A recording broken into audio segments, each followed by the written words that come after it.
Assalamualaikum warahmatullahi wabarakatuh, kembali lagi di channel Suara Horor.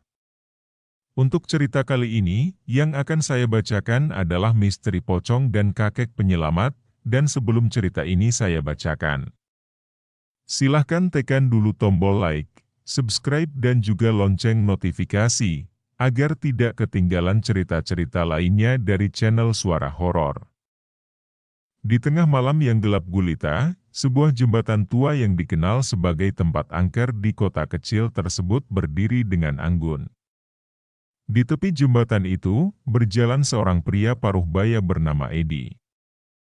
Edi adalah seorang petani lokal yang terpaksa harus melewati jembatan itu setiap malam untuk pulang ke rumahnya.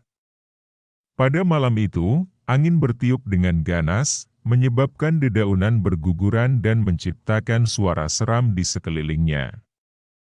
Edi melangkah perlahan, hatinya berdebar-debar. Sejak kecil, ia selalu mendengar cerita-cerita mengerikan tentang jembatan ini. Namun, malam itu adalah pertama kalinya ia harus melewati jembatan itu sendirian. Saat Edi mencapai bagian tengah jembatan, tiba-tiba suara langkah kaki yang aneh terdengar di belakangnya. Edi berpaling, namun tidak ada siapa-siapa di sana.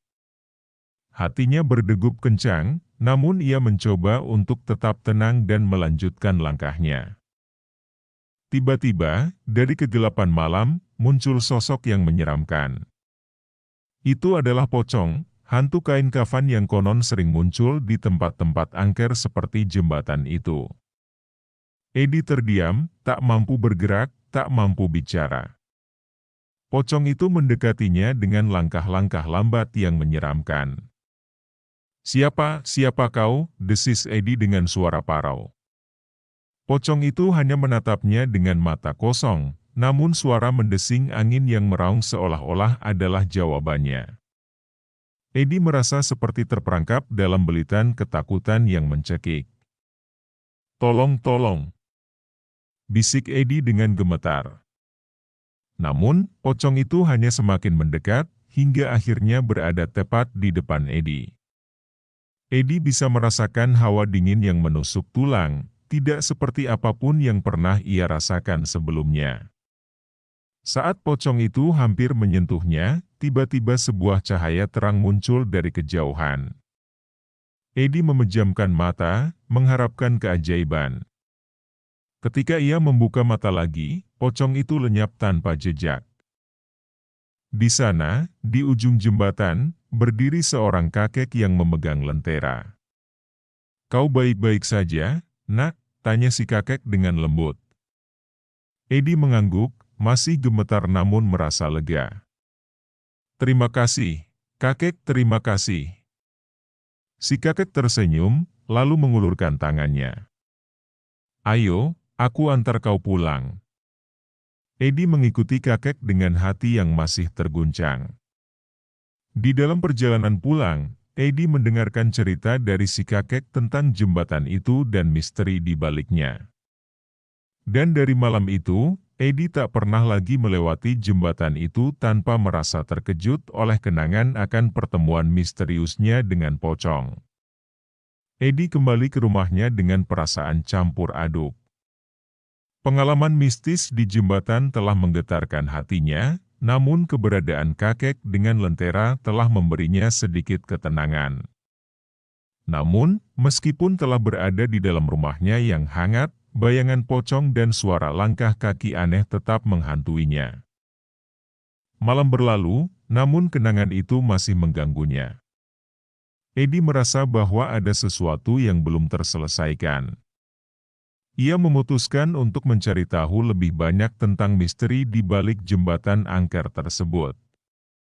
Dengan tekad yang bulat, Edi kembali ke jembatan pada malam berikutnya. Kali ini, ia membawa sebuah senter dan hati yang lebih tegar. Saat ia berjalan melewati jembatan itu, ia mencoba untuk tidak terpengaruh oleh suara-suara misterius di sekelilingnya. Namun, takdir sepertinya memiliki rencana lain untuk Edi. Saat ia berada di tengah jembatan, tiba-tiba pocong itu muncul lagi dari kegelapan malam. Kali ini, ia terlihat lebih menakutkan daripada sebelumnya, dengan mata yang berkilat-kilat seperti bara api. Eddie menahan napasnya, memegang erat senternya. Ia merasa bahwa ia harus menghadapi ketakutannya langsung jika ingin menemukan kebenaran di balik misteri jembatan itu. Dengan langkah gemetar, ia mendekati pocong itu. Siapa kau?" desis Eddie dengan suara yang hampir tercekik oleh ketakutan. Pocong itu hanya menatapnya dengan tatapan yang dingin. Namun, kali ini, Eddie merasa ada sesuatu yang berbeda. Ada rasa sakit dan keputusasaan di balik mata pocong itu. Apa yang kau inginkan?" tanya Eddie dengan ragu. Pocong itu tidak menjawab, namun perlahan-lahan mengangkat tangannya ke arah Eddie. Eddie menutup matanya, siap menerima takdirnya. Namun, tiba-tiba, suara kakek dengan lentera terdengar dari kejauhan. "Eddie! Eddie! Di sini!" Eddie membuka matanya dan melihat si kakek dengan lentera berlari ke arahnya. Dengan cepat, pocong itu menghilang ke dalam kegelapan malam. Si kakek tiba di samping Eddie. Napasnya terengah-engah. "Kau baik-baik saja, Nak?" Eddie mengangguk, masih terkejut oleh apa yang baru saja terjadi. Terima kasih atas pertolonganmu." Kakek tersenyum lembut. "Jangan pernah merasa sendirian di sini, Nak. Jembatan ini punya cerita yang panjang." Eddie mengangguk, berterima kasih kepada kakek. Dan dari malam itu, ia belajar bahwa terkadang keberanian bukanlah tentang tidak merasa takut, tetapi tentang menghadapi ketakutan itu sendiri dengan kepala tegak. Dan meskipun misteri di balik jembatan itu mungkin tidak pernah terungkap sepenuhnya, Eddie telah menemukan kedamaian dalam mengetahui bahwa ia tidak sendirian. Demikian untuk cerita kali ini, bagaimana menurut pendapat kalian tentang cerita ini? Silahkan tulis di kolom komentar. Dan semoga apa yang sudah saya sampaikan dalam cerita ini dapat dijadikan pembelajaran untuk kita semua, dan buat sahabat-sahabat yang baru bergabung jangan lupa untuk like, komen, share, serta subscribe channel ini.